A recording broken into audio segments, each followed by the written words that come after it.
안녕하세요. 2016-1989 배영훈 반도체 공학 3주차 과제 시작하겠습니다.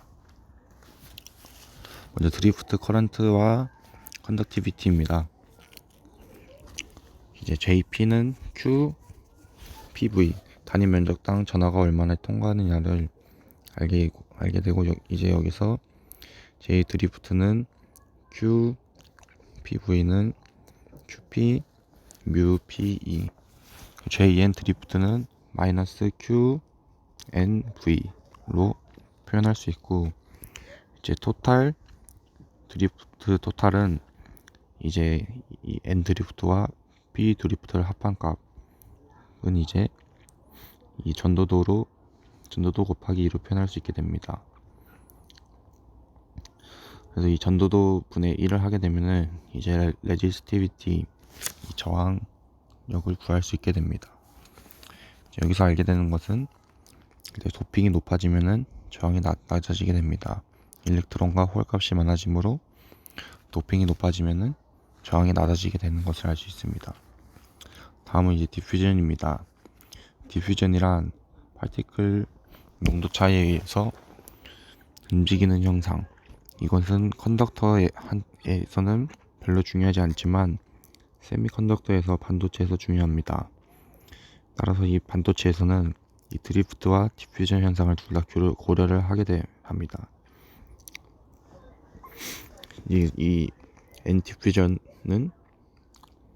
이렇게 표현이 되고, 이제 P 디퓨전은 이제 N과 반대로 마이너스 부하가 받게 됩니다. 이것은 그래프를 보시게 되면은 이제 전류의 흐름과 전자의 흐름이 N과 P에서 전류의 흐름이 서로 반대가 되는 것 때문에 이렇게 마이너스 부하가 붙게 되는 것을 알 수 있게 됩니다. 따라서 이 토탈 디퓨전은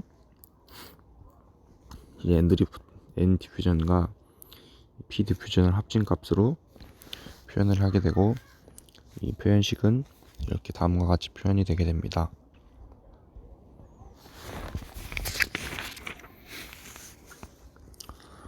다음은 에너지 다이어그램입니다. 이제 중요한 것은 이 X는 마이너스 dx분의 dv는 q분의 1 dx분의 d로 표현이 되는 것입니다.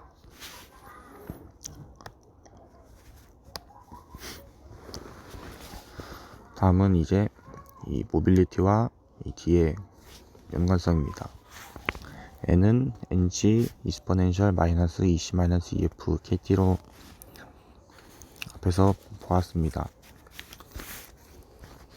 그리고 이제 dx분의 dn은 마이너스 kt분의 n q이므로 여기서는 일렉트론이 높아지면은 페르미 레벨 컨덕션 밴드 사이가 가깝다는 것을 알게 되고, 일렉트론이 적은 곳에서는 페르미 레벨 컨덕션 밴드 사이가 멀게 되는 것을 알 수 있게 됩니다.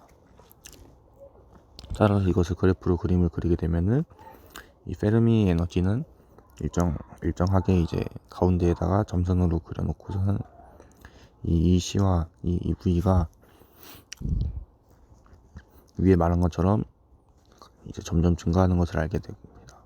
하지만 이 둘 사이의 에너지 갭 EG는 일정하므로 그래프를 다음과 같이 그리게 됩니다. 따라서 여기서 DN은 Q분의 KT 모빌리티 N, 따라서 여기서 알게 되는 것은 이제 DN과 모빌리티 N은 서로 관계가 있다는 것을 알 수 있습니다.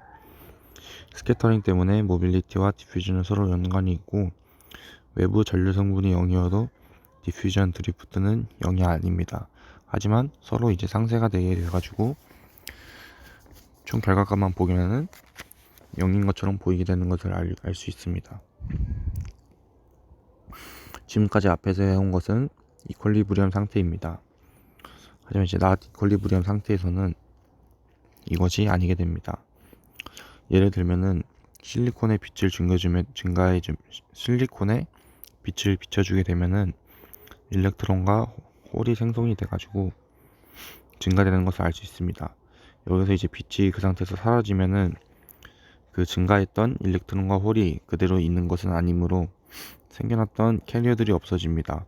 이것을 리콤비네이션이라고 합니다. 따라서 이 not 이퀄리브리엄 상태에서 n은 n0 플러스 n 프라임으로 표현을 하면은 이 앞에 있는 n0는 이퀄리브리엄 상태에서 우리가 앞에서 알고 있던 n0고, 이 n 프라임은 not 이퀄리브리엄 상태에서 새로 생긴 전자 p도 똑같이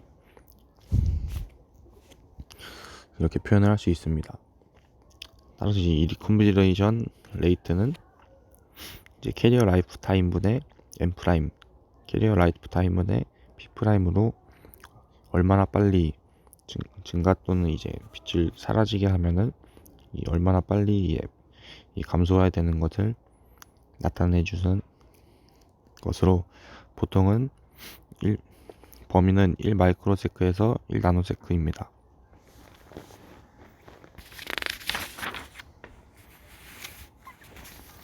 다음은 에너지 밴드 다이어그램입니다. 이 에너지 밴드 다이어그램을 그리는 방법을 설명하면은, 처음에 이제 이퀄리브리엄 상황에선 EF가 일정하므로 EF를 그리고 영향을 받지 않고 우리가 알고 있는 부분을 그려주고, 이제 그 애매한 사이 부분을 이제 부드럽게 연결을 해줍니다. 그렇기 때문에는 보시는 그래프처럼 그래프가 나오게 되는데, 이 구간을 나눌 수 있게 됩니다. 이 A 부분의 이 평평한 부분은 내추럴 영역, 그리고 그 사이에서 그래프가 기울어져 있는 영역을 디플레이션 영역으로 나눌 수 있는데, 이 디플레이션 영역에는 일렉트론 홀이 존재하지 않습니다. 왜냐하면은 이 사이의 기울기에 따라서 흘러내리기 때문에 이 일렉트론과 홀이 거의 존재하지 않게 됩니다. 이 뉴트럴 영역에서는 모든 찰제의 양을 더했을 때, 모벨, 일렉트론, 홀 이런 등등을 다 더했을 때 0이 되는 특징을 가지고 있습니다. 다음은 빌트인 포텐셜입니다. 에너지 밴드가 플랫하지 않으면은 볼테지 디퍼런스가 존재한다는 뜻이고, 일렉트릭 필드가 존재한다는 뜻입니다. 즉 디퍼런셜 영역은 볼테지 드랍이 있으며 일렉트론 필드가 존재합니다. 이것을 빌트인 포텐셜이라고 합니다. 빌트인 포텐셜은 다른 두 물체를 접합할 때 항상 생기게 됩니다. 그래서 이 n 영역에서는 n은 nd는 nc 익스포넨셜 마이너스 kt분의 qa, a는 q분의 kt, ln nd분의 nc. 이 p 영역에서 또 이 n을 구하게 되면은 다음과 같이 표현되고, b는 q분의 kt, ln ni 제곱분의 nc na. 여기서 p 영역에서 p를 구하지 않는 것은 이제 b와 a 사이의 갭, 즉 빌트인 포텐셜 q분의 kt ln ni 제곱분의 ndna는 이제 b와 a 사이, 즉 도핑 레벨에 비례합니다.